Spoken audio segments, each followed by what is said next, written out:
Welcome back to the Jeep Halftime Report. Later tonight, a look at Tahad Pettiford and the 20th-ranked Auburn Tigers home to NC State. Auburn still plays Arizona and Purdue this month. Murderous schedule for the Tigers. You'll see them in action in under an hour. Meantime, Coach Van Allen Lubin and NC State up next in the jungle. Van Allen Lubin can score the ball. What NC State needs to do is they need to be able to get some stops. They've been suspect defensively, and that's the reason they have 2 losses. It'll start on ESPN News. Ravi. Welcome to the ACC SEC Men's Challenge. For the 75th consecutive game, Neville Arena is sold out here in Auburn, Alabama. It is sold out for a great matchup here in the non-conference.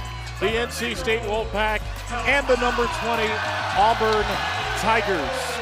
Kevin Brown, Corey Alexander, thanks for being with us from the jungle. This may be, of all the games in this great ACC SEC Challenge, the most high-octane, the most up-tempo, maybe the most high-scoring. It absolutely could be. Both these teams want to get up and down the floor, and even though we've got 2 first-year coaches, this is not Will Wade's first experience in Neville Arena. He says this is the toughest place to play in the SEC. So now that he's an ACC leader, it's going to be up for a big-time task to try to get a win in this one. Never won here at LSU. He's trying to win here at NC State, and he's trying to win against Tahad Pettiford. Of all the players who put on a show in Vegas last week, of the players there, Tahad Pettiford was the leading scorer. He absolutely was. 67 points for Tahad Pettiford. And more importantly, he found his shooting stroke in Las Vegas. In the last 2 games for Tahad Pettiford, he was 7 of 14 from beyond the three-point line. He went for 18 points in the second half of a comeback win over number 14, then St. John's. And Tahad Pettiford has found his way now that he's coming back to the jungle. Auburn, a couple of wins there against Oregon and St. John's. Pettiford, 22.3 points per game. Led all players on all 16 teams in that event. Another big test for Auburn today, and it's a big test for NC State, coming off a tough Maui Invitational. They went 1-2.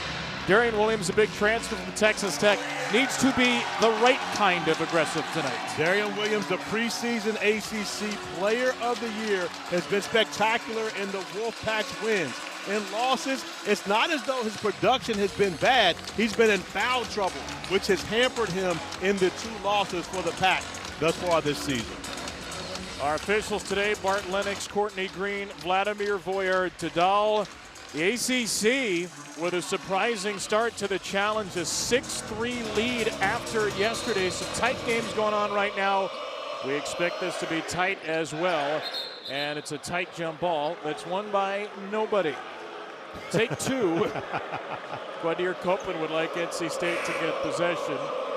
Not quite. Reset the shot clock. Vlad will toss it up again. Keyshawn Murphy, Van Allen Lubin. Lubin, the North Carolina transfer, wins the tip. And the Wolfpack has the first possession on the road. NC State, a top 10 offense in Division I so far this year. They score it at 94 points per game. They shoot it brilliantly, especially from 3. And Trey Holloman with a rare turnover to start the game. Keyshawn Hall runs the break for Auburn. The Tigers led by Hall, who's a magnificent scorer, 21 and 9 rebounds a game. Elijah Freeman, Pettiford, Kevin Overton, and Keyshawn Murphy. Pettiford, the only scholarship player who returned for Auburn from a Final Four team. And playing a completely different role as Tahad Pettiford on this year's team in comparison to last year where he was the young guy. This year, he's the leader. He's the key to the engine that makes them go, and of course has to be an extension of Stephen Pearl on the court. 4.8 to shoot for Auburn, which will inbound in the corner. They get it to Hall, a step back 3, he's fouled.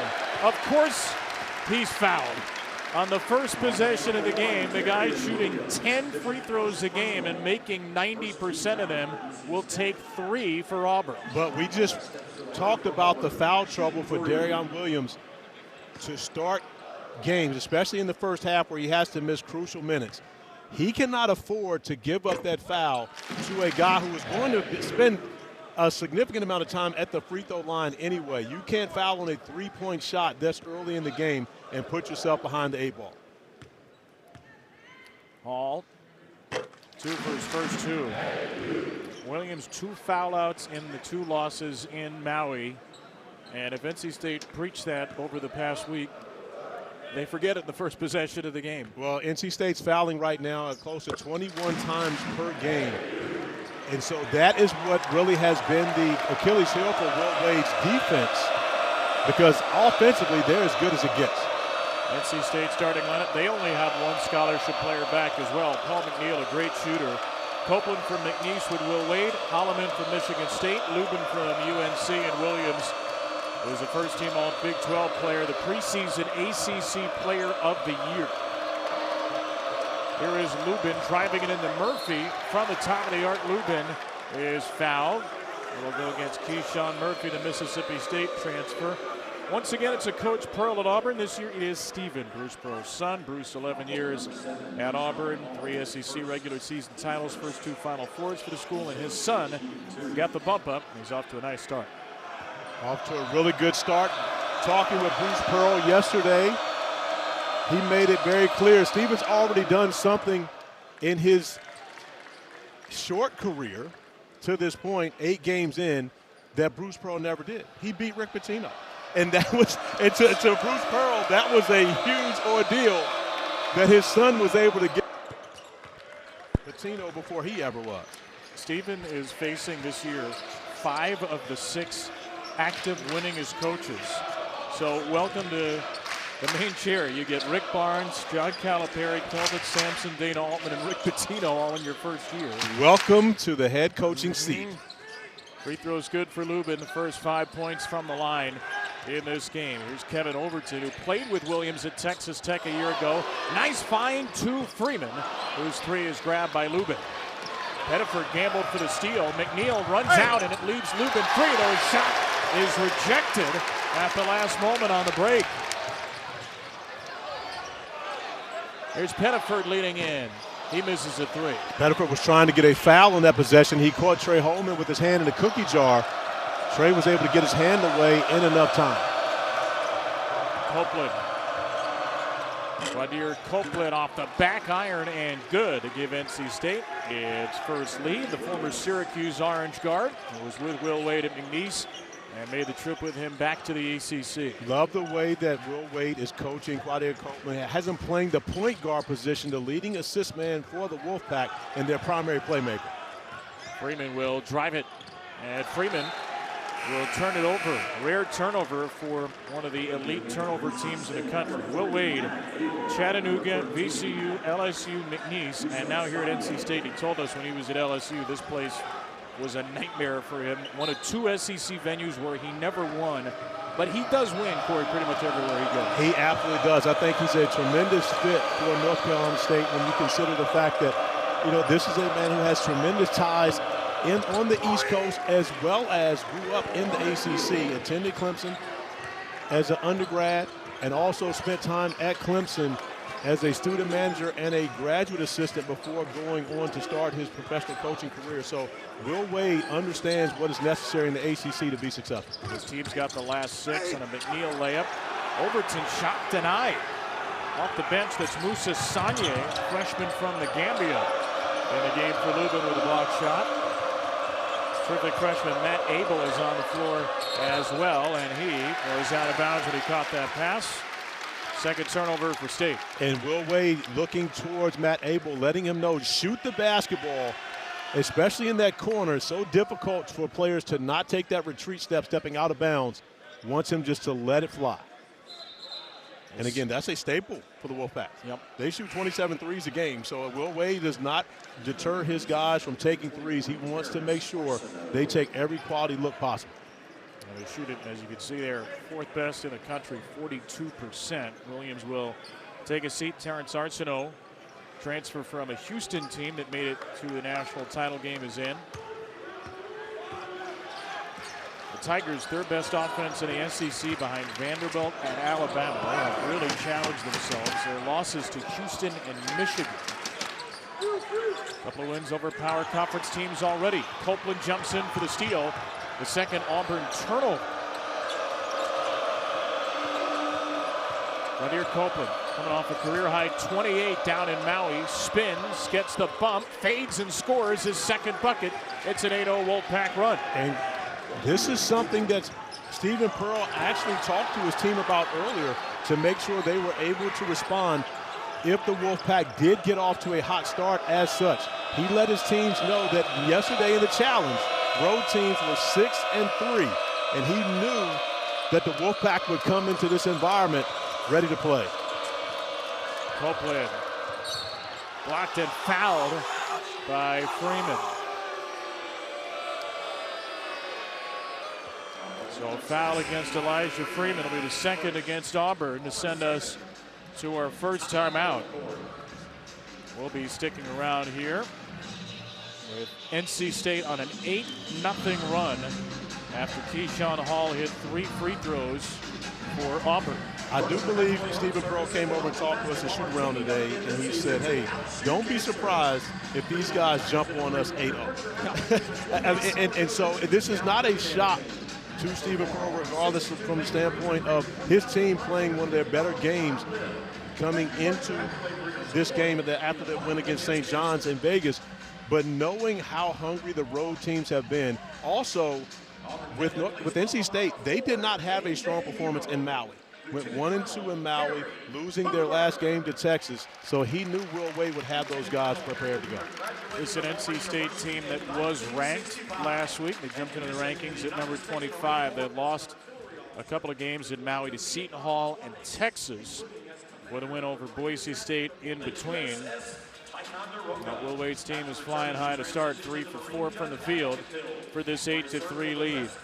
It's been quite a ride for NC State of late. 2 years ago, Kevin Keats was on the hot seat until one of the most miraculous runs in recent college basketball history. Won the ACC tournament, made it all the way to the Final Four. There was no repeat last year. NC State missed the NCAA tournament. In fact, they missed the ACC tournament. They let go of Kevin Keats. They bring in Will Wade after 2 years at McNeese, and they went to the portal 2 months later for Darian Williams, who was one of the biggest pieces in the transfer portal. Now they're trying to do something they haven't done, Corey, in 2 seasons, which is win a game on the road, and they haven't won a non-conference road game in 6 years. But there have only been 4 opportunities in those 6 years to actually win a non-conference game on the road. So when you consider the fact that Will Wade has truly tested his team this year. We talked about Auburn's schedule and all the coaches that Stephen Pearl's gone up against. It has been equally as challenging for the Wolfpack to this point. 4 of their 7 games thus far have been versus quad 1 or quad 2 teams. So Will Wade has taken a different approach in challenging his team early in this season. Well, the late-breaking move from Bruce Pearl led his son to become the head coach. Bruce stepped down September 22nd, special assistant to the AD, after obliterating what folks thought was possible for Auburn basketball. The Tigers had made 5 NCAA tournaments ever. Bruce Pearl took them to 6 in his 11 years, and he is by far the winningest coach in this program's history. And when you consider 2 Final Fours and opportunities for his team to actually win a national championship, you really have to look at Bruce Pearl in the Hall of Fame light. And his impact over college basketball has been tremendous when you consider not only what he's done in Auburn, but also one of the better coaches in the history of Tennessee basketball.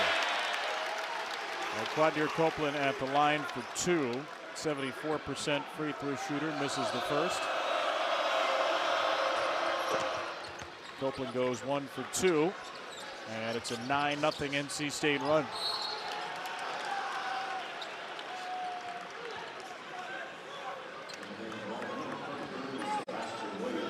Welcome to Auburn, Alabama. Kevin Brown, Corey Alexander. It's NC State and number 20 Auburn, and it's a great start for the Wolfpack. Keyshawn Hall hit 3 free throws.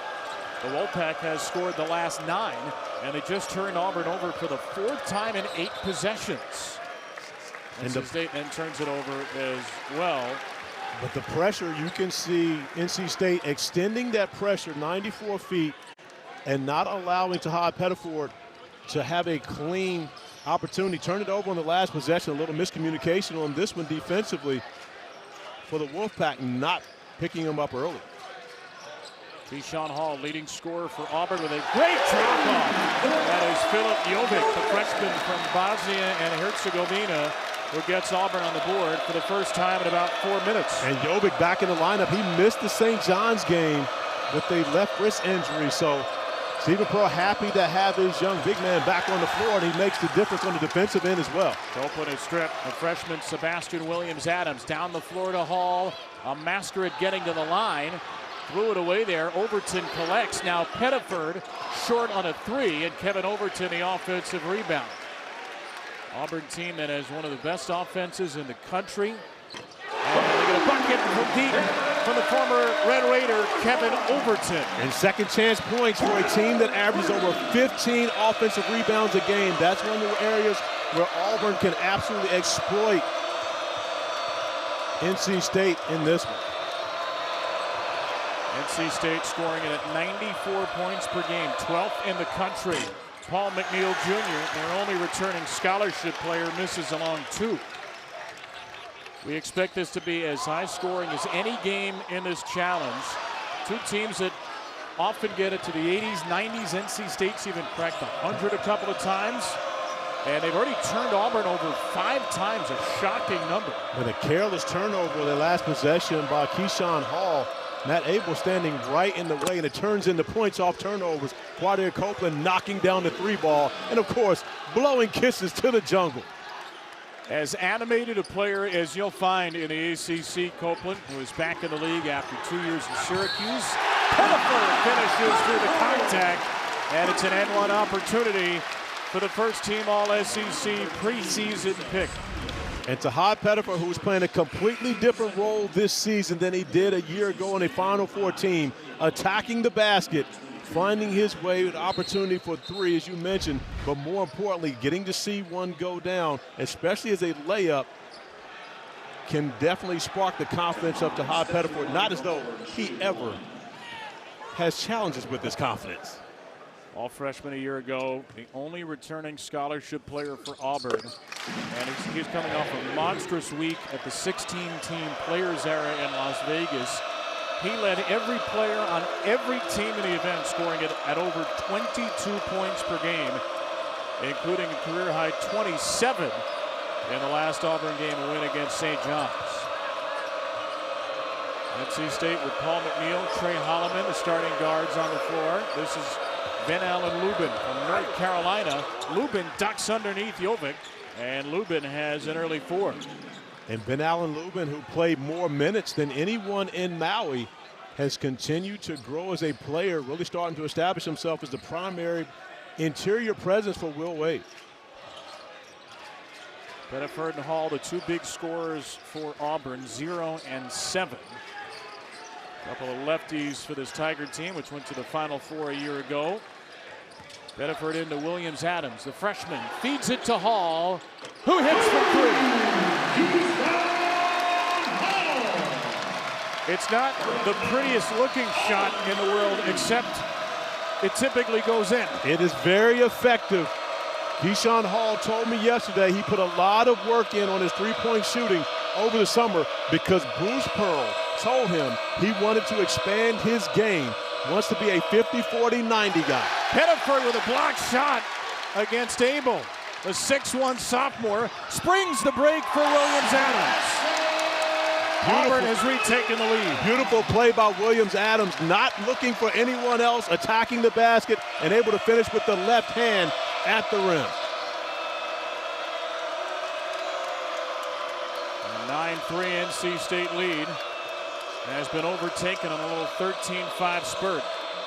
This time a 3 for Abel. Got it up, got it off the rim. McNeil taps it out, and Holloman misses a rainbow 3. Rebound to Hall. Thought about passing it to Jovic. Hall will take it himself instead.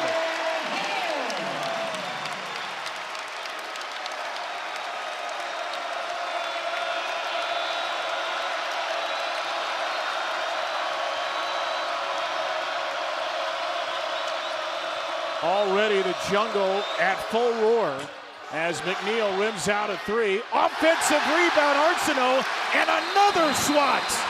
Tahad Pettiford with 2 blocks, and the smallest guy on the floor is making a monster defensive impact. However, the smallest guy on the floor had the second best vertical leap at the NBA Draft Combine, 42 inches. And Tahad Pettiford showing off his bounce. As you mentioned, 2 block shots in the last minute of play.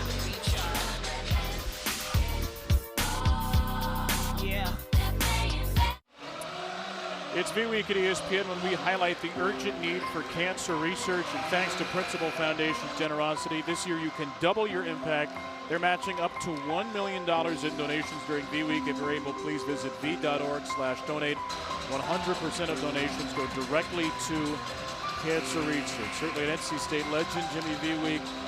The week that touches us all in some way, including our family. Amy Kimball, who's an associate director here at ESPN, having her own battle with cancer. We're thinking about Amy, her husband Dan, and her family.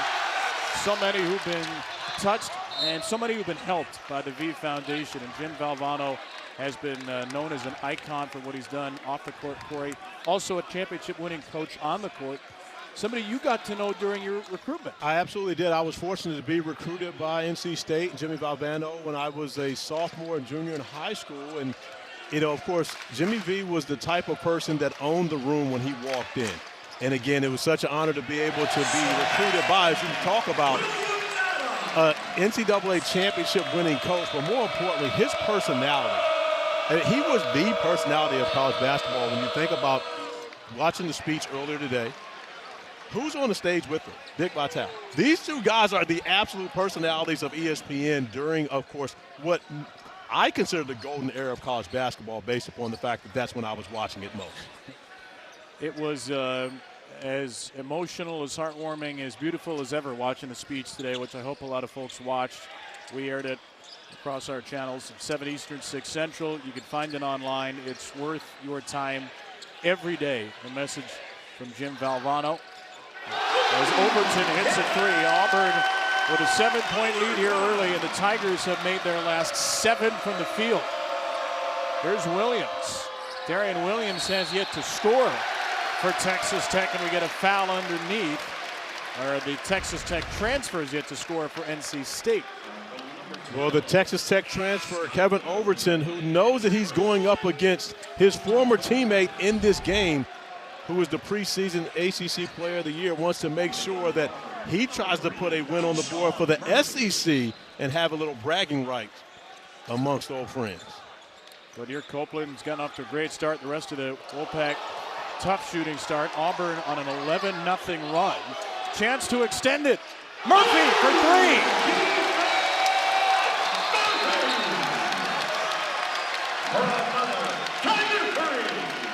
14 straight. But that's part of the danger of playing against this Auburn team. They're playing 5 out. When you've got a Keyshawn Murphy at your 5 position who's showing off his ability to shoot the 3, you have been able to spread the floor in a manner that makes it difficult for anyone to guard. Alan Breed, a 6th-year senior, misses a little runner.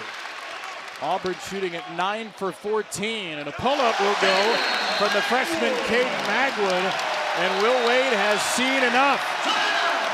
Auburn blistering the Wolfpack with 9 straight makes.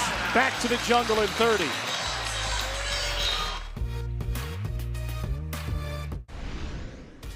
SEC Men's Challenge. The ACC won 6-3 yesterday, but here comes the SEC. LSU in overtime at Chestnut Hill. Arkansas fended off Louisville. The first Cardinal loss in Alabama beat Clemson. And now the challenge is all square. Corey Alexander at 6'6". But the difference in this year's challenge in comparison to last year's challenge, so many close games. You see the overtime game between LSU, Boston College. Last year, it wasn't just the 14-2. It was, 12 blowouts in that 14. And so the ACC has definitely put up much more of a fight. And going to be interesting to see how much more of a fight NC State is able to put up here in this first half after Auburn was able to survive that first punch by the Wolfpack and has been throwing haymakers ever since. It was a 17-2 run. Williams just had his first points. Murphy, pass gets batted in the air and taken away by Arsenal. Auburn's 6th turnover. They only average 9 a game. Here's Copeland.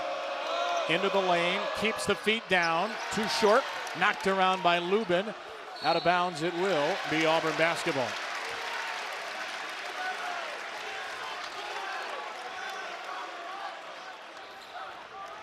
Well, Auburn shooting at 10 for 15, 4 for 6 from 3, and 4 of 4 from the line. This is a Tiger team that is one of the elite offensive teams in the country, even though they brought back only one scholarship player in Tahad Pettiford.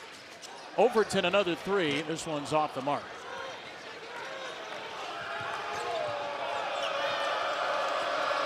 Wolfpack just 1 for 6 from 3 to start. Fourth best three-point shooting team in the country, 42%. There's Lubin. Out of a double team, throws it away. And NC State turns it over for the 5th time. Auburn withstood the early punch and leads by 10 at home.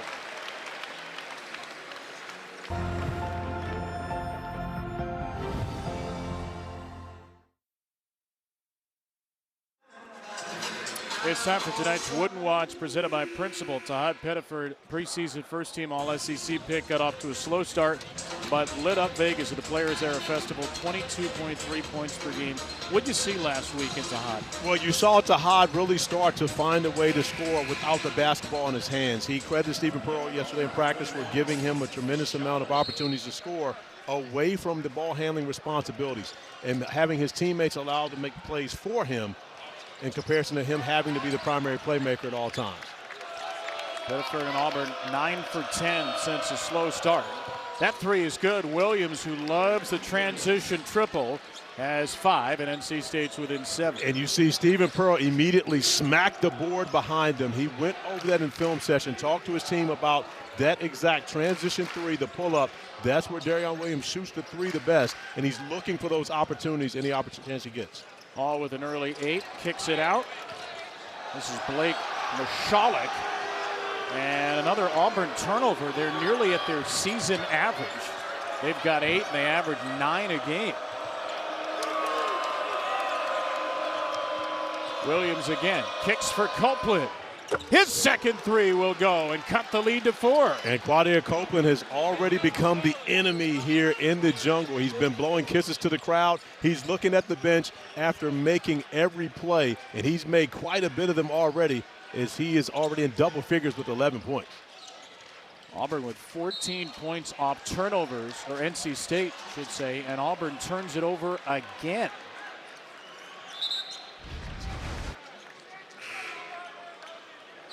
Quadir Copeland finding Darion Williams in transition to pull up 3.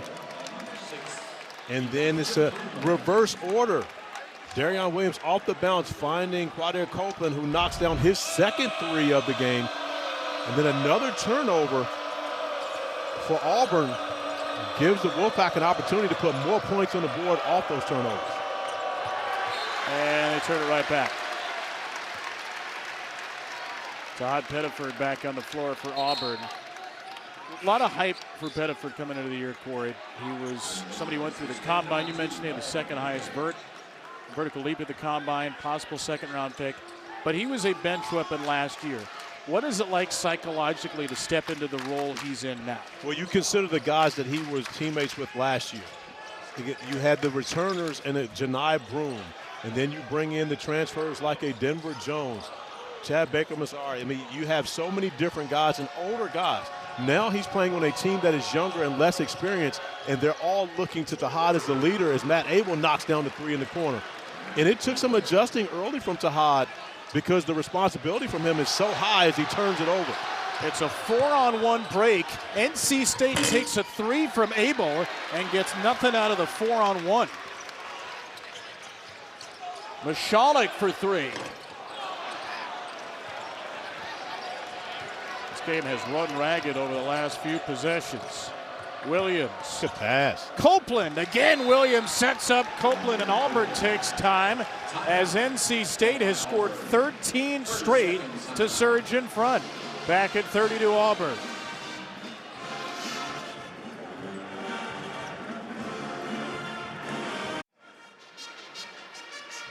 We're going to hit the free center space on our basketball bingo card. It's a game of runs, Corey, and it's a 13-0 run right now.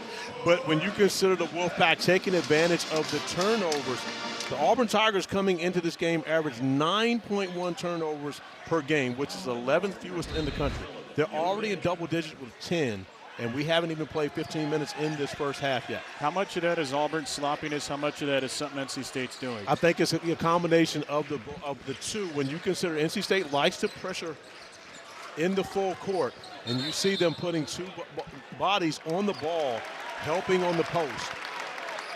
But give Will Wade's defense a lot of credit. They've been much maligned. They've struggled to defend throughout this point, and now when you're playing against the competition of an Auburn Tigers group, they have stepped up to the challenge. The other thing that they're not doing much, that was only their 4th foul in the first half. That will stay with Auburn, knocked out of bounds with 18 to shoot. You mentioned it off the top, and we see it on the screen right there. 21 fouls per game, the most in the ACC. 6 players fouled out in the 3 games at the Maui Invitational. And when you consider that Darion Williams is 2 of those 6 foul outs, that's significant when you have your best player. Oh, that's a foul against McNeil. Overton fell hard, and Kevin Overton will be helped up by Tahad Pettiford and Quadir Copeland. I love the fact that Quadir Copeland goes immediately over, and he wasn't even the guy that fouled him, but he goes over to make sure Overton is okay.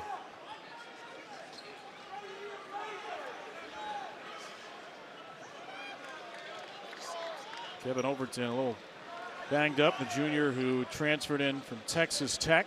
First year at Drake.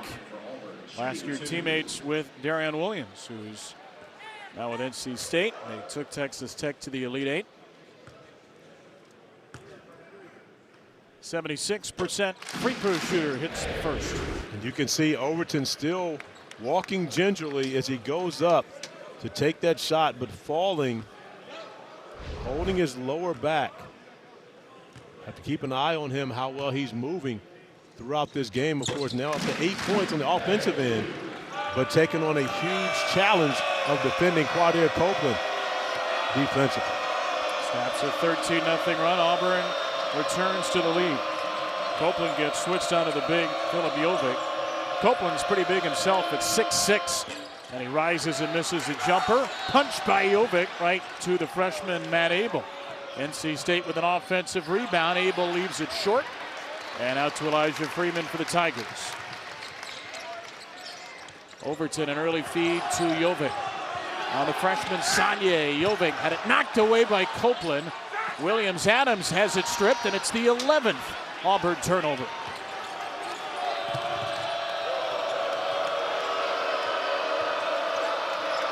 McNeil, a slow shooting start, feeds Copeland. His potential third 3 rolled out, a much improved shooter on the year. Auburn by 1. This game has slowed down offensively, and Overton looks to reignite it with a 3. I believe he's okay, as Kevin Overton now goes into double figures. 11 points for him. Running a little gimpy on the last couple possessions, but now when you make a 3, things start to feel better as he got off to a hot start. McNeil. Copeland gets around Overton, got the little seal there from Sanye, and he scored it. Copeland up to 15. That was an incidental screen from Sanye on that one. He just didn't move. And Copeland just crafty enough to use it as a screen and get right to the rim for the easy one. Overton too shy of a season high with a heat check 3. Meanwhile, Copeland's got nearly half the pack points. Abel, he is not afraid to shoot. Maybe a little more afraid after that. No. You got to get it right. Shooter, shoot. His next one, he's got to get it right. You hit the side of the backboard. That can't be right. Matt Abel's too good of a shooter for that. Pettiford is stripped and fouled. 6.5 against NC State. Kevin Overton leading the way for Auburn. Kevin Overton came to play. He knew he was going up against here, and he's trying to get a win for the SEC in the ACC SEC Challenge.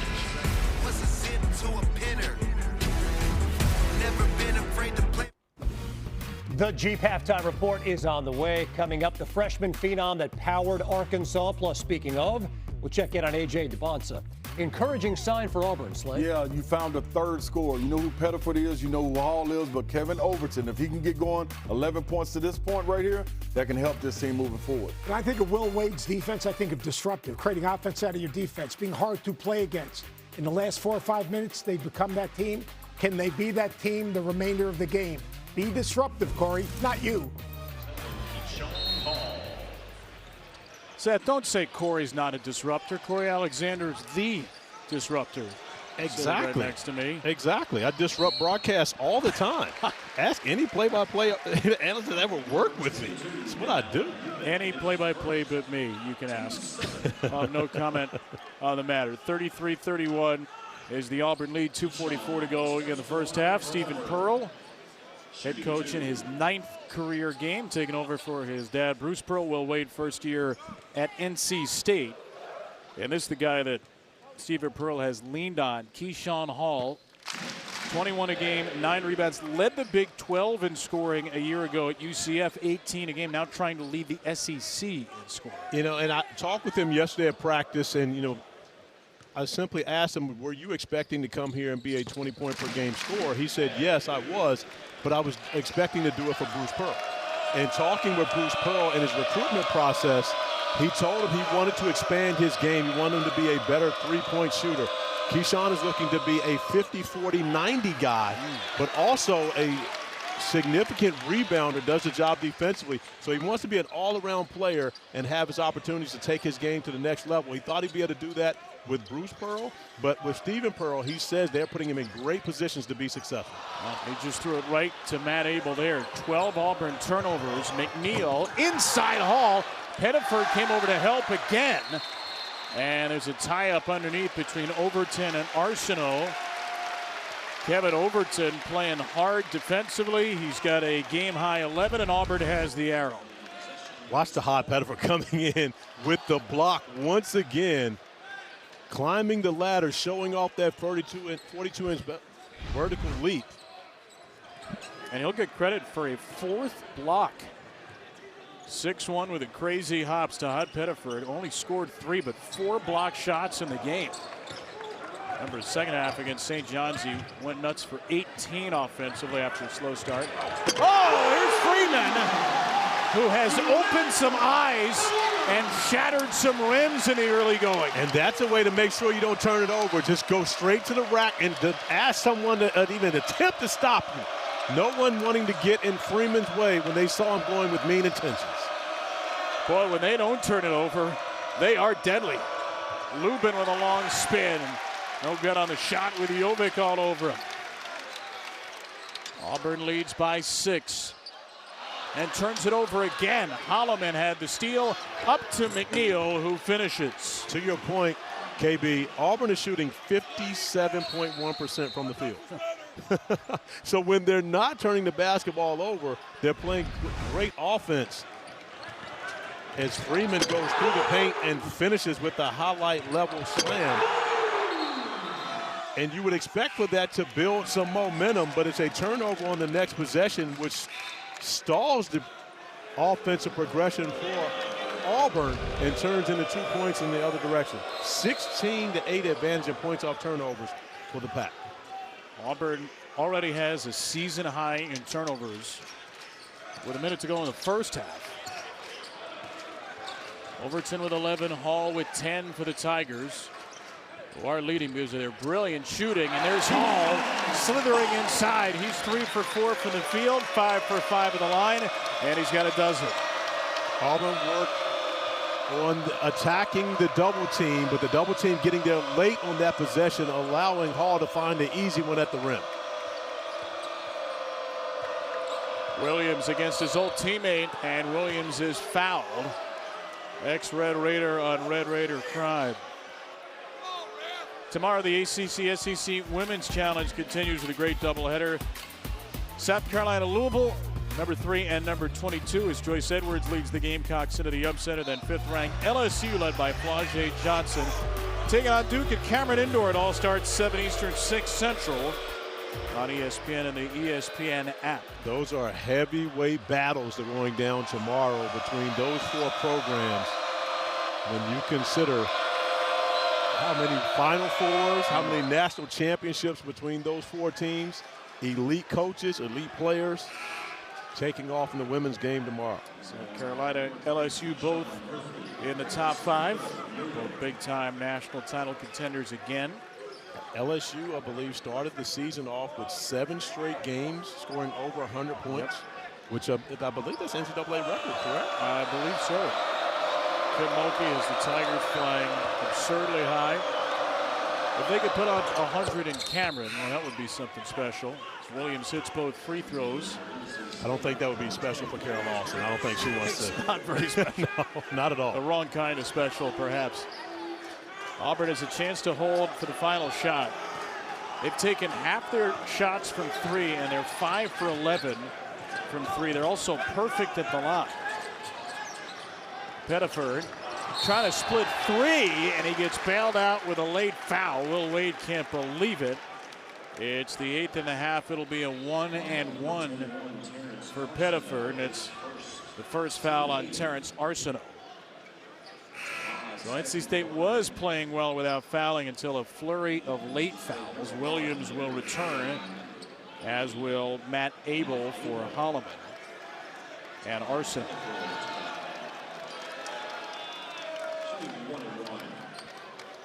Todd Pettiford 82% at the line. Second best free throw shooter behind Hall. And he'll get the second. 75th consecutive sellout here at Neville Arena. Every game over the last 5 seasons. And Auburn has gone 62-5 in the last 5 years. Tremendous environment in this building. They love their basketball, of course. They love their Tigers, everything about Auburn University. But the support that has really been created here 12 years ago when Bruce Pearl stepped on campus, and what this basketball program has become ever since is flat out amazing. And now that Stephen Pearl is in charge, they're continuing to try to keep that momentum going. Shot clock off for Copeland. He's got a team high 15. Quadir gets switched onto the big and Murphy.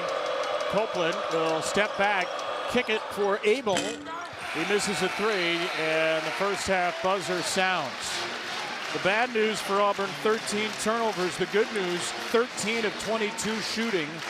10 for 10 at the line and a 41-35 lead. I do believe the turnovers will be a topic of conversation for Stephen Pearl at halftime, but he still has to be pleased that his team goes into the locker room with a 6-point lead. Good first half here between Auburn and NC State. 6-6 in the ACC-SEC Men's Challenge. Tigers trying to put the SEC on top as we go to the studio with Kevin Connors. Kev, a great start for the ACC on Tuesday, but here comes the SEC. This halftime report is presented by Jeep. There's only one. Sandwiches. Elijah Freeman, look out below. War Eagle, a 6-point halftime lead.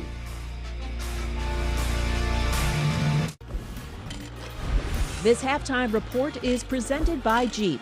There's only one. It is V Week at ESPN when we partner with the V Foundation to highlight the urgent need for cancer research. This is game-changing research that helps save lives.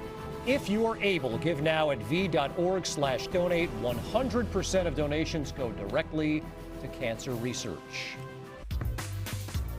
Quadir Copeland at NC State with some work to do in this second half. Down 6 in the jungle. The second half is on the way. This has been the Jeep Halftime Report. You're watching the ACC-SEC Men's Challenge.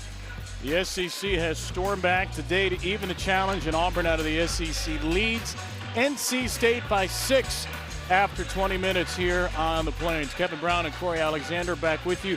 Boy, when Auburn didn't turn the ball over, and they did a season-high 13 times. They shut the lights out in the first half. They really did. Close to 60%. They got everything they wanted on the offensive end of the floor when they weren't handing the basketball to the Wolfpack. NC State didn't take advantage. Although they had 16 points off turnovers, only 5 fast break points, no pick sixes very much in that. Auburn had a couple of big scores in that first half. Kevin Overton, chief among them. Kevin Overton coming in, playing against his former teammate, who was the preseason ACC Player of the Year, and Darion Williams, making sure that he lets everyone know that he was a key transfer as well, coming to Auburn, Alabama.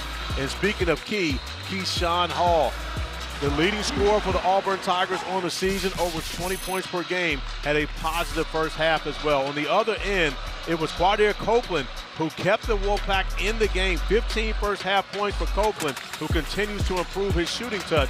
They're going to need much more of that in the second half if they want to have a chance to get the ACC a win here in the Challenge. And there might be a lot of that in the second half because these teams go nuts after halftime. NC State, the leading second half scoring team in the country. 53 points per game in the second half. Auburn, the 8th highest scoring second half team in the country. So buckle up. The last NC State game against Texas, NC State outscored Texas 60-55 in the second half. They would lose 102-97. Wolfpack out of the timeout with a starting 5. Paul McNeil gets a good look from 3, and Overton has the rebound. Tigers 59%, 5 for 11 threes, and 10 for 10 from the free throw line. 60-46-100. The first half shooting splits for Auburn. Here's Pettiford. Todd only had 5, 1 for 4 from the field. He did block 4 shots. Hall misses a 3. Rebound, Freeman. And that's Auburn's game. 15.5 offensive rebounds per game. That's an area of their offense where they normally excel. Only 2 offensive rebounds in the first half. The Wolfpack held them in check on the offensive glass. However, they get a big one to start the second half. Trey Holloman in a quiet first half, only 2 points. McNeil shooting just 2 for 6. And here's Darion Williams. He had 7 in the first half. Had it knocked away by Hall, so no double dribble. End of the shot clock. Holloman bricks a 3. Copeland crashed late, and it's a 2-on-2 for Overton. Inside, draws the contact, and the foul against Holloman. But you have to understand, especially as you're retreating back on that fast break opportunity for Overton, as Holloman tries to get back in the front, you're only going to add insult to injury if you make that contact there. You're not going to get an offensive foul called in their favor. Get out of the way, give up the 2 points. Don't add the free throw to it. Auburn stays perfect at the line, and Kevin Overton has a new season high. He had 4 13-point games. He's got 14 tonight, and Auburn is 1 point shy of matching its largest lead. Inside, Copeland gets a touch against Pettiford. Out for Holloman again, and he buries a 3 this time, the 5th for NC State. And Stephen Pearl is irate right now looking at Kevin Overton. He made it very clear in their film session today, he never wants 2 on the ball. As Tahad Pettiford now commits, is that his 6th turnover? His 4th, but it's 14 on Auburn. Forgive me, 4th turnover for Tahad, and you're looking at Stephen Pearl saying why, as Overton went down to double team Copeland, allowing Holloman to have the free 3 at the top of the key on the last possession. One of the things that Stephen Pearl made very clear to his team, at no point throughout this game does he want 2 players defensively on the ball. And he just committed a foul, Pettiford, his first, after getting called for a carry. Copeland driving in on Freeman. Copeland, a little too deep from in deep. 15 points, couple of assists for Copeland. Couldn't finish there. Here's Pettiford, who is the second half engine in the comeback over St. John's Wednesday, 85-74, 18 in the second. Murphy out of a double here. High pass for Hall, who is falling out of bounds and throws it to McNeil. And again, Auburn gets back in transition, except for Copeland, who stuffs in another 2. And those are the plays that NC State's going to have to make. They're going to have to take advantage of those turnovers and turn them into fast break points. Another back tap right there. Great play by Copeland, tapping the basketball away from Pettiford. No one stopping the basketball as Quadir Copeland gets the easy one in transition, and nothing bothers Stephen Pearl more so than that. You have to remember that Stephen Pearl was the defensive coordinator for Bruce Pearl before becoming the head coach and taking over the role. He is not named the defensive coordinator, so he is still de facto defensive coordinator as the head coach of this team. Then Alan Lubin picks up his second foul. Stephen Pearl was a 4-year player at Tennessee under his dad, has been on the Auburn staff from day one with his dad, assistant strength and conditioning coach for a year, director of basketball operations for 3, assistant for 6, associate head coach the last 2. His team is throwing the ball all over the place. There's the 5th turnover against Pettiford, 16 on Auburn.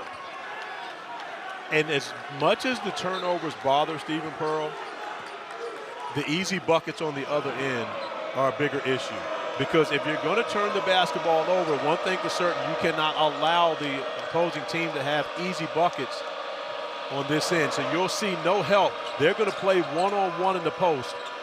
That's what the scouting report said throughout this game. Williams against Hall.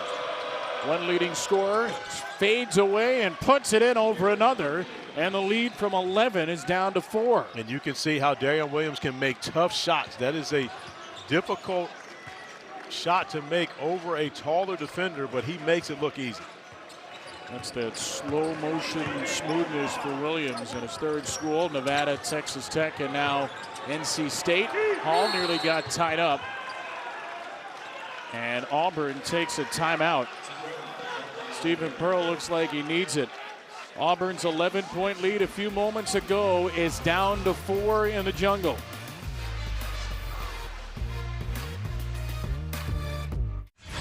Two seasons ago, NC State shocked the nation, winning the ACC tournament to make it to the NCAAs, beating Duke in the Elite Eight to make it to the Final Four as an 11th seed. They were the toast of college basketball, but really disappointed last year. Missed the ACC tournament as one of the 3 worst teams in the league. Kevin Keats was let go and replaced by Will Wade, back after a couple of years at McNeese. Of course, Will Wade had been the head coach at LSU for 5 years.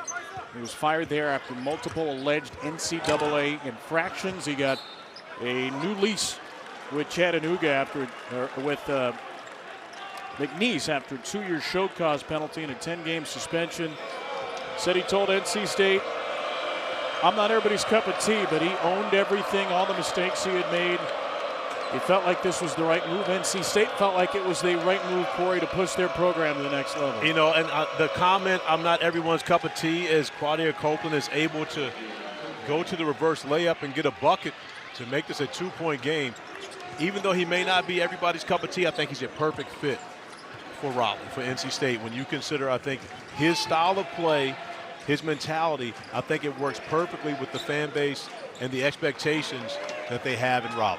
There's a great piece in the Athletic to detail that. Will Wade said, "Hey, I told them, you guys are my best chance and I'm your best chance. So let's see if it works." Overton snaps a 9-0 run. He's got a season-high 16. And Auburn's lead is 4. 15 and change to play here at the ACC-SEC Men's Challenge. Wolfpack looking for a big, big non-conference win on the road. This would hold up all year long. Lubin finds the back-cutting Holloman.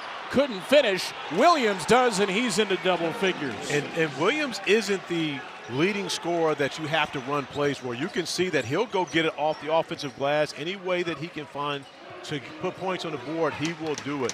Makes the energy and effort plays as well.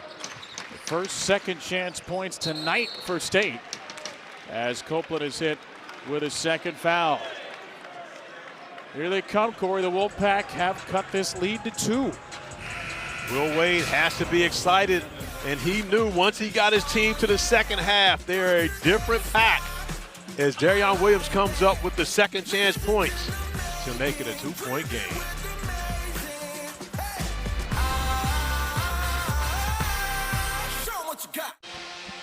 2-point lead for number 20 Auburn over NC State. Auburn has the longest active streak in Division I, 64 consecutive non-conference home wins. You have to go back to January 30, 2016, when they lost to Oklahoma State in the SEC Big 12 Challenge.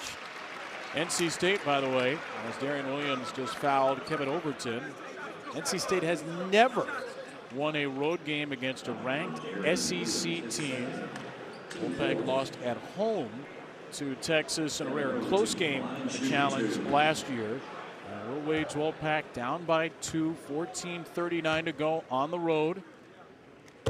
Taking a couple of big Auburn runs, Corey. They've had a couple of big runs themselves, and looks like we're set for a really strong finish. I believe so, and you always love the game inside the game. Right now, you've got Darian Williams talking to Kevin Overton, his former teammate, at the free throw line. These two guys going back and forth a little bit after Overton drew the foul on Williams, taking him to the rack. Overton goes 2 for 2. He's got a season-high 18 against his good buddy, former Red Raider teammate, Elite Eight teammates a year ago at Texas Tech. Almost took down Florida to get to the Final Four, the eventual champs. Copeland stumbling, gets the shot up as he got undercut eventually by Pettiford. It's Tahad's second foul. And Tahad Pettiford is still asking how it's possible that he was the one that fouled while he was on the ground. Tahad saying that it was actually Copeland. As Tahad slips on the possession, it was Copeland that held him on the floor. Trying to figure out how he got the call on that. He's still talking it over with Bart Lennox. I don't think he's satisfied. I don't think he's satisfied. But again, I don't mind the call because when you look at it, to be completely honest, he invades the cylinder. Yep. And so, which means that is a great call. Copeland goes 1 for 2. 20 tonight for Copeland, who's coming off a career high 28. He and Williams have 31 of the Wolfpack's 47. It's a 3-point game. Keyshawn Hall. Overton. 3 lefties on the perimeter for Auburn. Williams, Adams, and Jovic. Overton takes a deep 3, and it is his night. 21 for Kevin Overton, and an Auburn coming out party. Copeland now. Lawson on the way up, and a late whistle against Williams. Adams will send Copeland back to the line. Kevin Overton, when things are going your way, you continue to keep it going. Somewhat of a heat check. Lining it up, knocking down another 3 for Overton. 21 points on him for the evening, only to be matched now with 21 from Quadair Copeland. And it's been a great battle between these two guys. Neither of them were the ones we highlighted in our open when we're starting to talk about the leading scorers in Darian Williams and Keyshawn Hall. But these two have put on quite performances for their respective teams. Copeland hits both the line this time. 4 for 6 there. Overton 2 off of a career high now. He's 4 for 6 from 3. 53-49 Auburn, 13.5 to play. Pettiford gets fouled. It's the 5th in the half against NC State. That is the freshman Moussa Sanye, the backup big, with his 3rd. Will Wade trying to win here for the first time. When he was at LSU, the Tigers were blown out twice in Auburn and lost a 1-point game in OT. He said this was the toughest place to play in the SEC. The fans are right on top of you. Sanye, who just committed the foul with a steal, he terminates his one-man fast break, and NC State will settle down. Copeland into Williams against Pettiford. Tried to wrap it around after the help by Jovic. It's a turnover. Williams, Adams, and a foul. And Auburn, after this foul, is going to be in the bonus the rest of the way. That's the 6th on State, and it's Copeland with his 3rd. Another top 25 matchup Friday night. It's a really good one. Graham Ike and Gonzaga, Otega Owe in Kentucky at Bridgestone Arena in Nashville. 7 Eastern, 6 local Friday night on ESPN2. and the ESPN app. We've talked about the different schedules that so many of these teams have taken on. SEC teams, as though they don't already have a tremendous schedule waiting for them in conference play. Think about the schedule that Kentucky has taken on. Michigan State, of course, North Carolina last night. Stephen Pearl in his first trip. After this, all he has waiting for him is number 2 Arizona this weekend. No big deal. And 2 weeks after that, number 1 Purdue. He's already played the 3rd-ranked team, Michigan. Holloman is fouled. He'll shoot 2. Stephen Pearl not liking any of these whistles. This is what you're talking about. You've got 7 non-conference games on this schedule against NCAA tournament teams from a year ago. Also NC State, who certainly could be one this year. So 23 of 32 total, including the SEC, against teams that were in the tournament a year ago. And Stephen Pearl absolutely up to the challenge. I talked with Keyshawn Murphy about the schedule in practice yesterday, and he simply said, yeah, shout out BP. Bruce Pearl, who, of course, was the head coach when the schedule was created. But, again, they're going to test their team early. Played a tremendous schedule last year as well to start the season, but it was a much more experienced team than what Stephen Pearl has this season. Yeah, Bruce left quite a parting gift for a team that lost everybody but Tahad Pettiford, and has played really well with all these new pieces. Leading by 3. Here's Overton. Overton fouled. Overton can't roll it in, and this game has devolved into a free throw fest. Kevin Overton is 5 for 5 at the line, and he can tie his career-high 23 points with a couple of makes. Fouls on Sagne. That's his 4th. Both these coaches wanted this to be a physical game. Of course, Will Wade, with his experience in the SEC, knew that his team was going to have to match the physicality of the Auburn Tigers coming into this one. Auburn lives on physicality, so there's no surprise that we've seen the foul count where it has been to this point. Sagne and Copeland will come out. And Alan Lubin returns. Lubin has had a very quiet game. 4 points, only 1 rebound in 15 minutes. As Overton ties a career high. Had 23 with Drake against Murray State, February 18th, 2024. And 23 for Auburn against NC State 2 seasons later. Welcome to modern college basketball.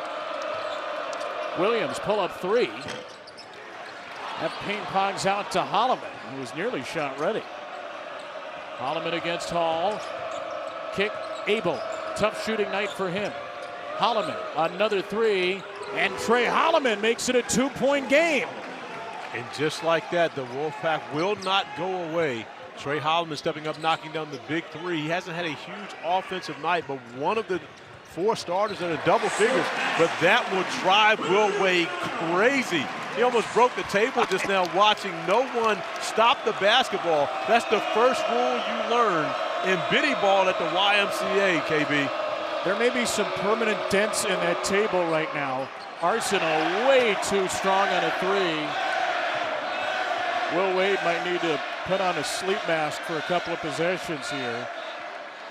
A transition layup followed by an air ball 3. 4-point lead for Auburn. Pettiford against Williams. Calling for a screen. Now he'll get into the switch on Lubin. Find Jovic with the mismatch. And a beautiful feed for the dunk for Hall. Tahad Pettiford with a very smart play was trying to clear the corner to get a better angle to get the basketball inside to Jovic. Does so. Jovic does the rest, delivering a dime to Keyshawn Hall, cutting along the baseline. Abel steps inside for 2. Left it short. 6-point lead for Auburn. Dangerous moments for NC State. Will Wade gets Copeland to the scorer's table quickly after that miss. Auburn 75% in the half. Great skip pass. Hall for 3. And that's a scouting report 3. Auburn went over that time and time again in practice yesterday. They knew the double team was coming. Where are going to be the open spots? A very nice find from Williams-Adams to Keyshawn Hall for 3, and the jungle is feeling it here tonight.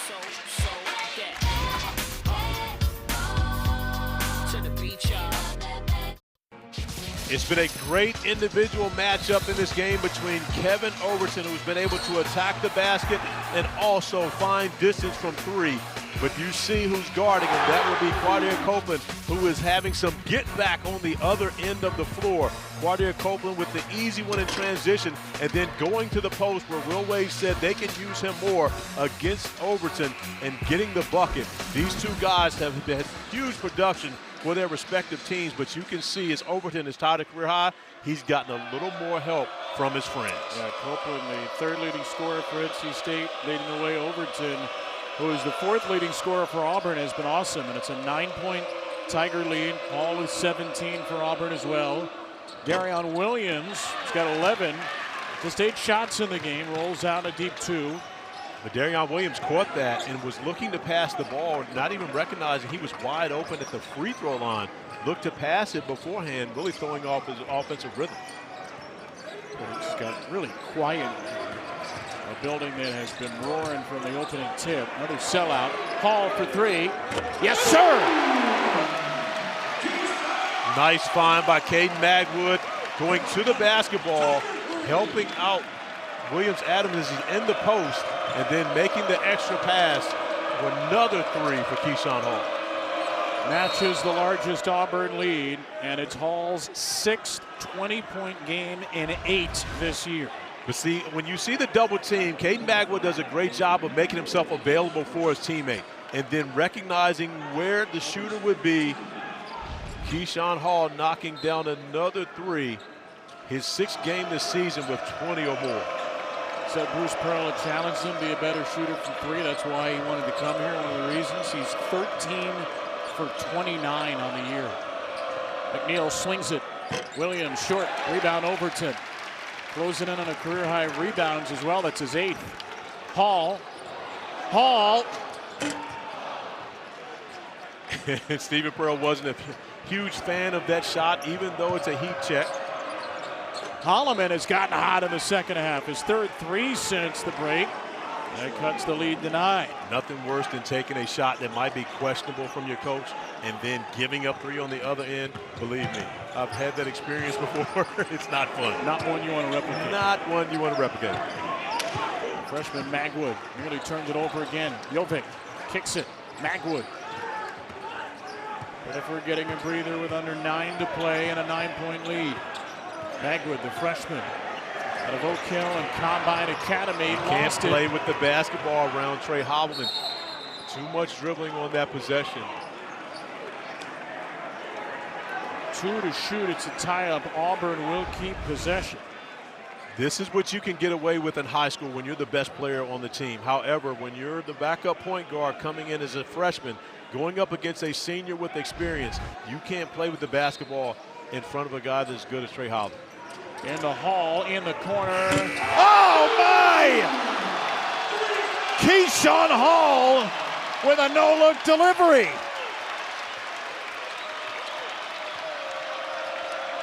.23 for Hall, who has been untouchable once again. A foul on a reach-in by Jovic after this 3. 2 seconds remaining on the shot clock. Keyshawn Hall, great recognition, turning over that right shoulder, the lefty delivering a big bucket out of the corner right in front of the other Keyshawn, who was amazed at his namesake's effort. McNeil got it. NC State starting to feel it. McNeil with his first 3. They've got hot from the outside, but they can't stop Auburn, who's up to 65% shooting for the game. And the only thing that slowed Auburn down is the 17 turnovers in this game. They have been operating at full efficiency on the offensive end. Overton, jab step, got it for 3! But the mistake is when you know you've got a hot guy like Overton has been throughout this game, now making his 5th 3. if you're Paul McNeil, you can't back up. You crowd him, force him to put the basketball on the floor. Don't go for the jab. A new career high for Overton. He's got 26. Holloman answers with a three. NC State has gotten hot and is trading buckets, but they cannot stop the Tigers on this end. Holloman up to 15. Magwood gets tied up for the second time in the last couple of possessions. This time he turns it over. Two first-year head coaches at their respective schools have been slamming the table, throwing papers, red and orange-faced in this ACC-SEC challenge.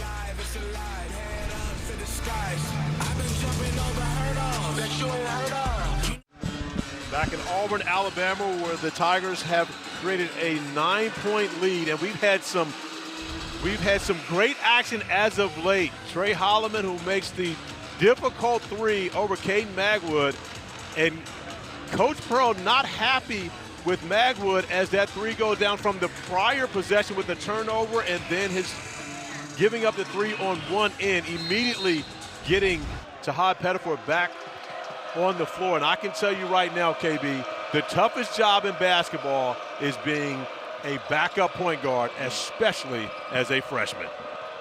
Pettiford will probably see the rest of this thing out. Up by 9, 7 to go. Lubin with a rare bucket, just his second of the game. The lead is down to 7. And only under 7 to play. Only his 4th field goal attempt in this game. Ben Allen Lubin, who came in after scoring 16.7 points per game and 10 rebounds a game in the 3 games at Maui.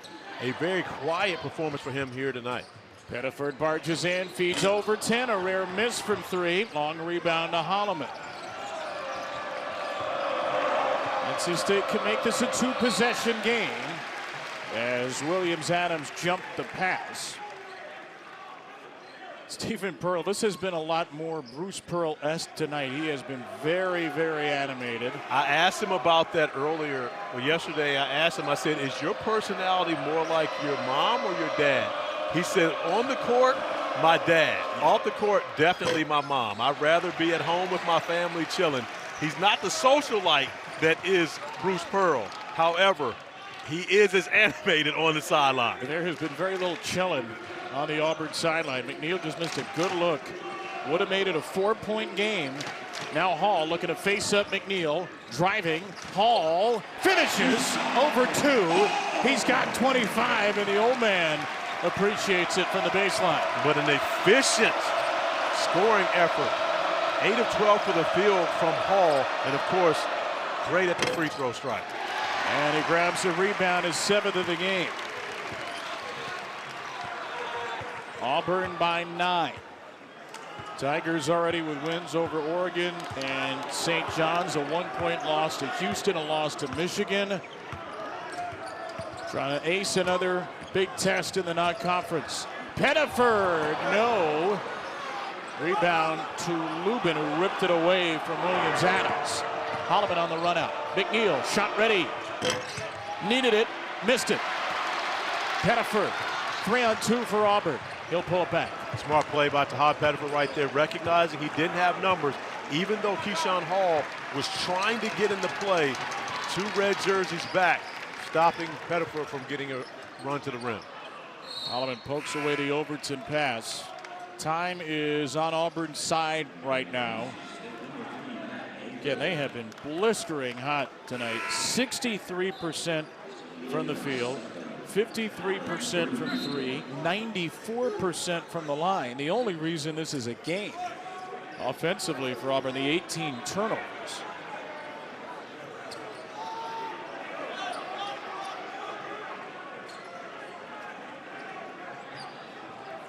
Abel and Breed are back in the game. Copeland takes a seat along with McNeil for NC State. We'll see how long Will Wade can go without Quadir Copeland. Hall wants it against the freshman Abel. And you're fearful of double teaming at this point because they're shooting the basketball so well. Having to guard Keyshawn Hall one-on-one ends up working out for the Wolfpack. Williams will drive it into a trio of Tigers, and he can't finish. But you see the difference between the play from Williams going 1-on-3 in comparison to Hod Pettiford pulling it out on the last possession. Every possession matters so much at this point. You can't make mistakes like that down the stretch. Overton launches. Overton is unconscious.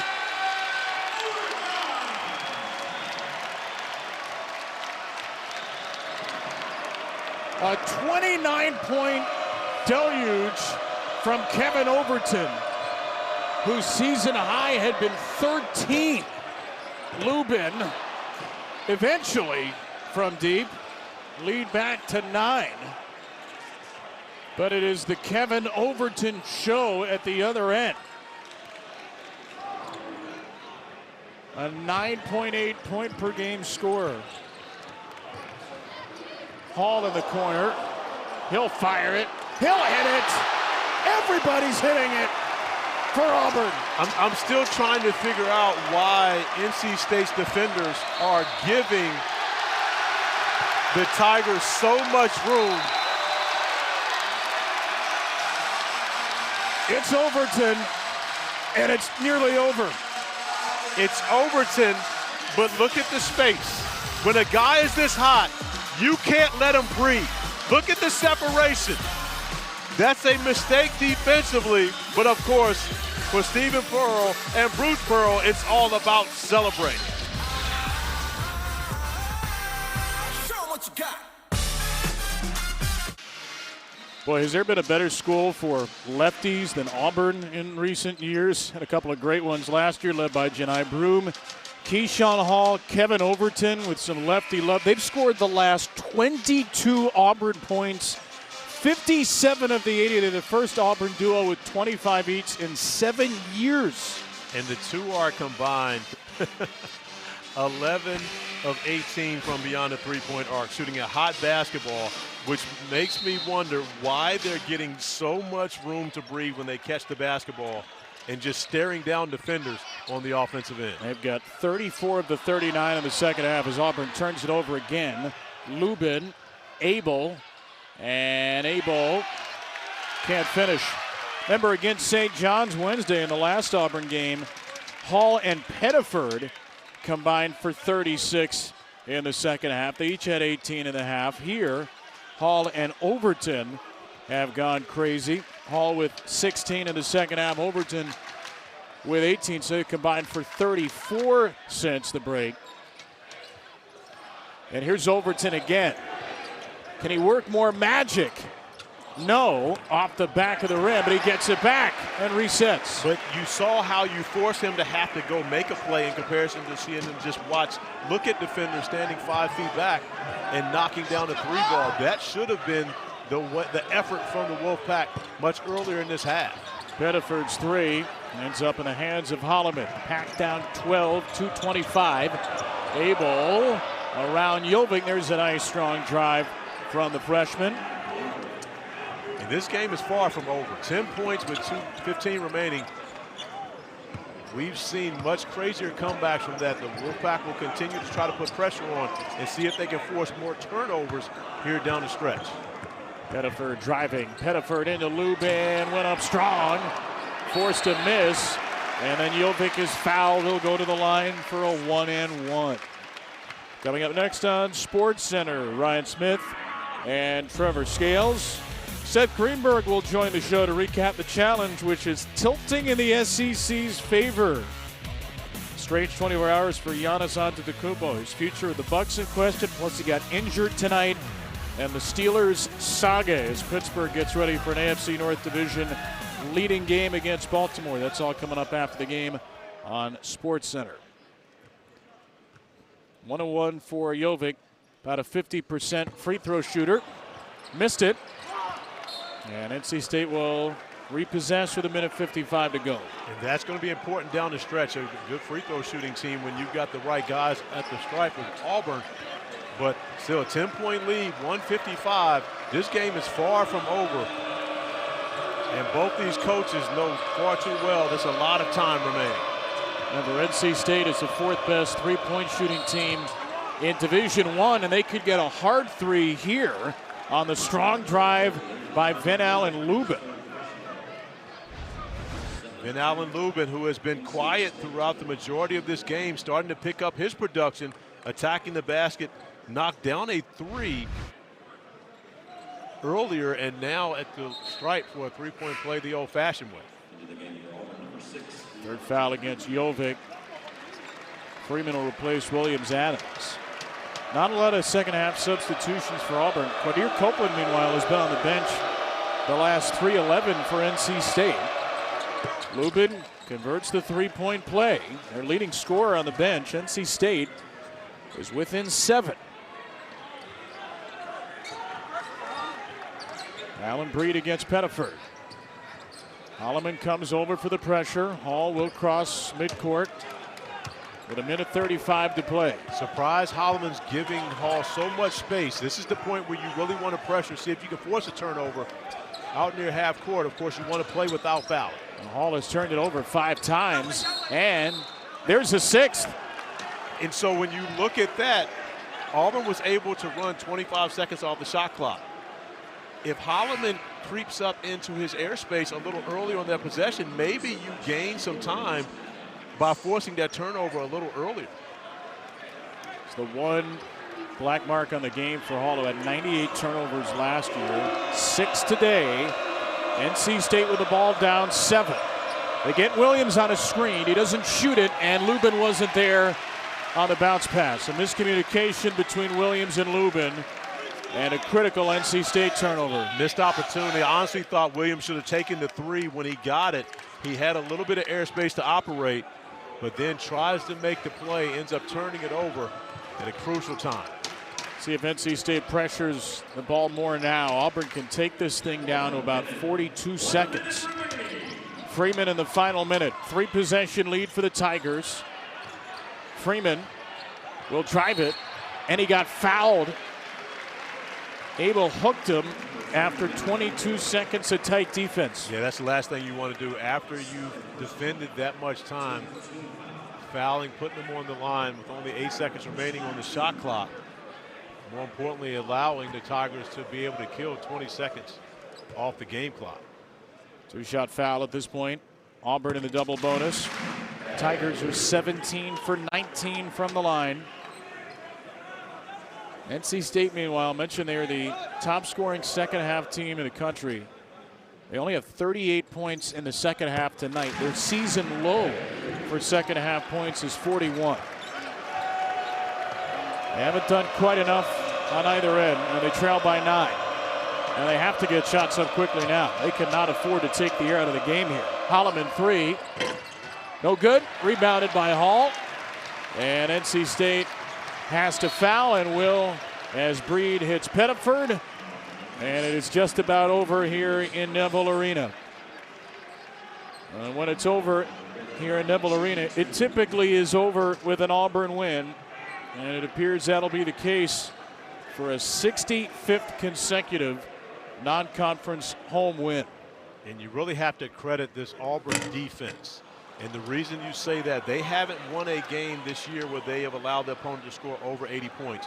Coming into this one, North Carolina State is a elite offensive team. NC State scores in the 90s. So when you think about this team, you got to give Auburn's defense a lot of credit for the way they've been able to come out here and defend, even with 20 turnovers on the evening. Abel kicks it. Williams missed a 3. Abel with the offensive rebound and misses that. And Keyshawn Hall can dribble it out. Well, what a performance by Keyshawn Hall. 28 and 10. But he wasn't even the leading scorer. Kevin Overton, a career high 29. And the Auburn Tigers take down NC State 83-73. Overton and his former Texas Tech teammate Williams exchange a hug and a smile as Auburn wins a 65 straight home game against a non-conference team. And you go back to opening night. This was an Auburn team that went to overtime with Bethune-Cookman. Look at the improvement as to what has happened with these Tigers here over just a month in the season play. And the SEC, which was down 6-3, is on the verge of clinching the challenge for a second straight year. Plenty more to come with our friends on SportsCenter.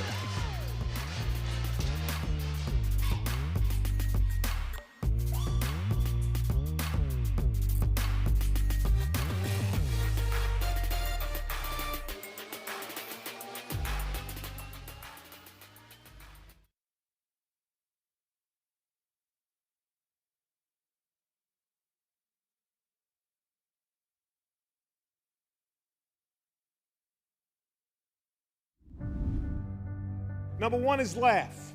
You should laugh every day. Number two is think. You should spend some time in thought. And number three is you should have your emotions moved to tears. Could be happiness or joy. But think about it. If you laugh, you think, and you cry, that's a full day. That's a heck of a day.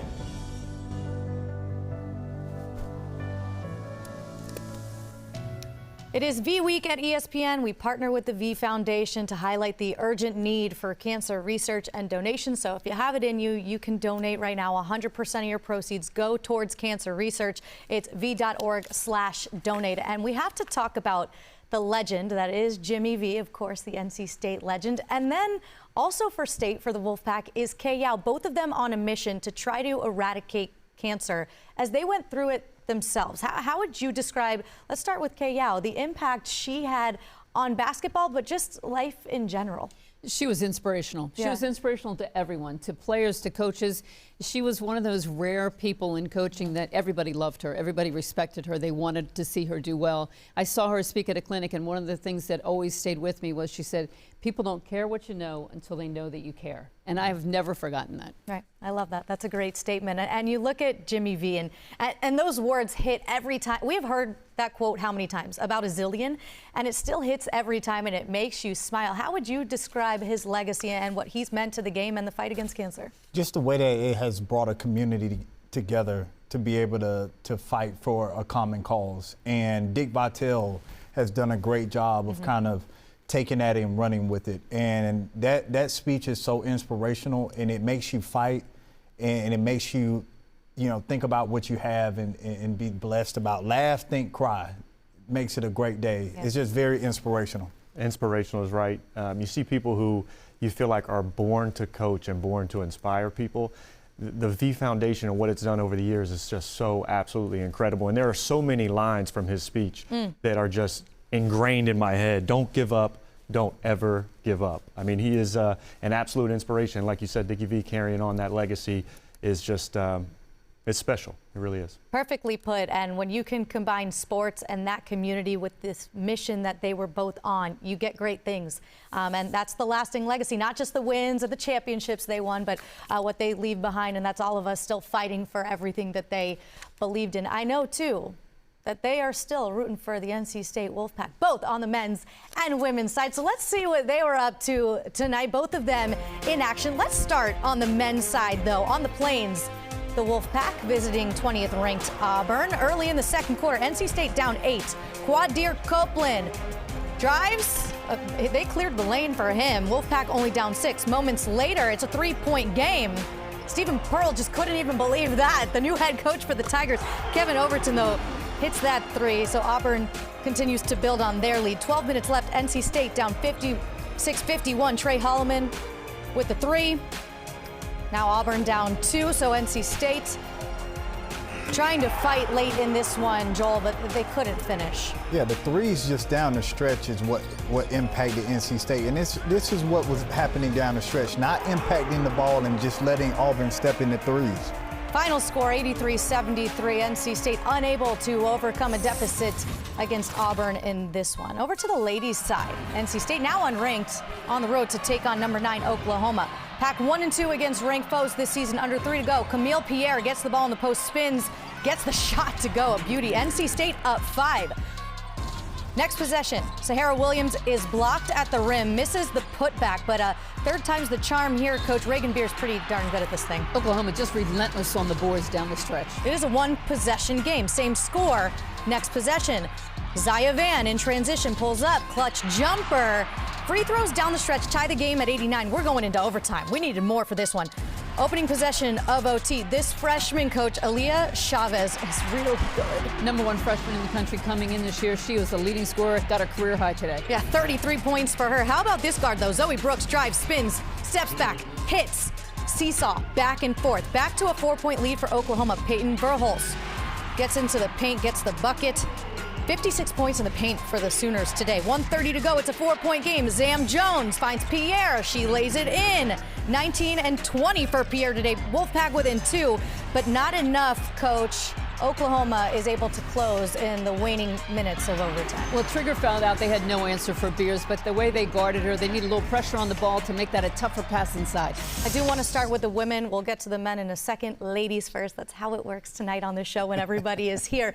You look at NC State now, and we talked about it. They've been challenged early in their schedule. But where do you feel like they stand right now? Well, I thought today was really a big improvement from where they've been. They lost a tough one to Rhode Island. They've lost some tough games to USC at the buzzer. Right. They've really challenged themselves, as you said, in the schedule. But tonight, offensively, they played really well. They had a lot of people. Their top 4 all did their job scoring-wise. Now you got to look at saying, we gave up 100 points. I think maybe the defense may be a problem. I think the team defense could be a problem. And I also think shot selection at times during the game, even though everybody shot the ball pretty well, down the stretch, there's certain people that really should have the ball. Certain people, a.k.a. Camille Pierre. Yeah. What did you feel about the lack of production or getting her the ball late in this ball game? Well, they got it to her twice in a row, which is why they got the 5-point lead. That was what they needed to continue to do. Then they came down, took a bad shot that led to a breakaway layup. Now it's a 3-point game. They took another bad shot, led to another easy shot for Oklahoma. All of a sudden, Oklahoma gets the lead, and they just never recovered. Yeah, so there you go. NC State going on the road. They put up a fight against the Sooners in their house. You know that place was rocking.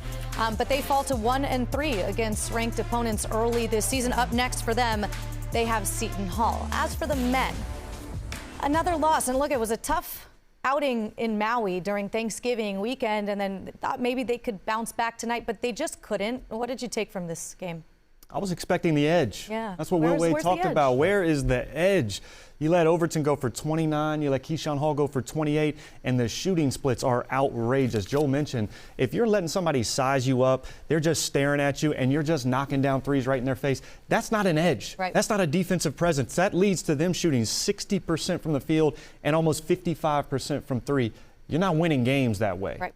NC State just didn't have the edge. Are you surprised? Because we made a lot of this team to start the season, and look, it is far from over yet, and they've too been challenged early. But are you surprised with the way that they're playing right now, Joel? Yeah, I am surprised. This is a veteran team. They have a lot of guys who have NCAA minutes. You expect them to come in with that edge and be able to play on the defensive side of the ball, and that's really been the problem for them. Offense, you look at them on the sheet. Offense is fine. It's the defense. You have to be able to play defense because now they allow that to impact them, or the defensive end to impact them. And you got to be able to guard the ball. Look, shooting 59%. You're just not going to win a ball game like that. They have to bring that edge each and every game, and that's what they didn't bring in Maui, and they didn't bring that tonight either. Right. Shocked. You get a point guard from Michigan State. Tom Izzo's squads are all about defense. Right. You get another transfer, Mr. Williams, who we've talked about as preseason player of the year. They're just not getting it. Quadir Copeland had a great game. I thought he would be the edge for this team. They certainly had it at McNeese. They got to find something on this defensive end. I'm shocked at the way they've played. All right, if you look ahead in a couple of weeks, guess who's coming to Raleigh? The Kansas Jayhawks. Lots of opportunities left for them. Yeah, so what do you make of that? Like, what has to change from now until then before they come to their building? At some point, you'll get tired of getting your butt kicked. Yeah, okay, fair. At some point, you can either just roll over and keep taking it, or you can turn this thing around. And they have all the talent. They went out and invested in this roster. You got to get these guys to come in with an edge. Will Wade said it great in the pregame press conference. These guys got to play with an edge. Yeah. He's starting to change some things. He's starting to try and fire these guys up. got to have some results That's with the it. players' job in the locker room. This is what Yeah. coaches are pulling their hair out, turning gray, because it's really up to the players to come out and play with that edge. And I think defensively, your team chemistry, that's all about team defense. Yep. You don't really see it as much on offense, but team defense, that's where you see what your team's really all about. Yeah, maybe NC State's watching. They just got a great little nugget there from Coach Muffet McGraw. Bring the edge in a couple of weeks against Kansas, because you're certainly going to need it to defend home court. I don't need you.